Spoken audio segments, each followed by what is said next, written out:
বন্ধু বান্ধৱীসকল, সপ্তাহৰ প্ৰতিটো দিনতে এজন নহয় এজন দেৱতাৰ পূজা কৰা হৈ থাকে। হিন্দু শাস্ত্ৰৰ মতে বিশেষ দিনটিত যদি বিশেষ দেৱতাক পূজা কৰা হয় তেন্তে সুফল নিশ্চয় পোৱা যায়।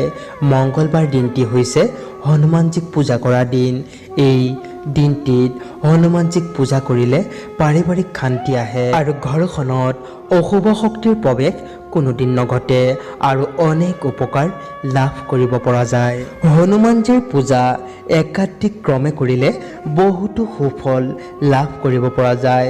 অৰ্থনৈতিক দিশত দুখ কমে আৰু যিকোনো মনৰ ইচ্ছা পূৰণ হয়।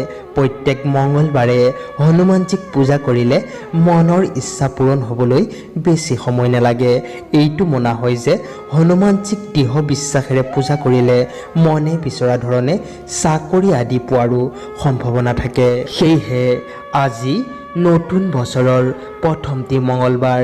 এই মঙ্গলবাৰ দিনটিত হনুমানজীৰ ওচৰত এই কামটি কৰিলে বা এই মন্ত্ৰটি উচ্চাৰণ কৰিলে হনুমানজী অত্যন্ত সন্তুষ্ট হয়। আজি সন্ধিয়া স্নান আদি কৰি শুদ্ধ বস্ত্ৰ পৰিধান কৰি হনুমানজীৰ ওচৰত এটি শুদ্ধ সৰিয়হৰ প্ৰদীপ বা ঘিউ প্ৰদীপ প্ৰজ্বলিত কৰিব আৰু গোটেই হনুমান চল্লিচাখন পাঠ কৰিব নোৱাৰিলেও এই 5টি শ্লোক উচ্চাৰণ কৰিব পাৰিলেও হনুমানজীৰ অত্যন্ত সন্তুষ্ট হয় আৰু ভক্তক দুহাত ভৰি আশীৰ্বাদ প্ৰদান কৰে।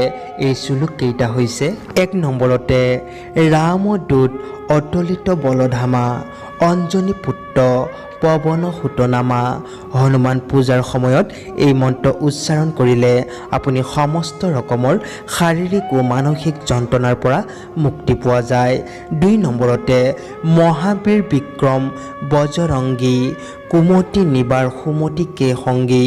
এই মন্ত্ৰ উচ্চাৰণ কৰিলে জ্ঞান আৰু বুদ্ধিৰ অধিকাৰী হয়। 3 নম্বৰতে বিধৱান গুণী অতি চাতুৰ ৰাম কাজ কৰিবেকো আতুৰ। এই মন্ত্ৰ উচ্চাৰণ কৰিলে জ্ঞান আৰু সমৃদ্ধি বৃদ্ধি হয়। 4 নম্বৰতে ভীম ৰূপ ধৰি অসুৰ সংহাৰে ৰামচন্দ্ৰকে কাজ সংবাৰে।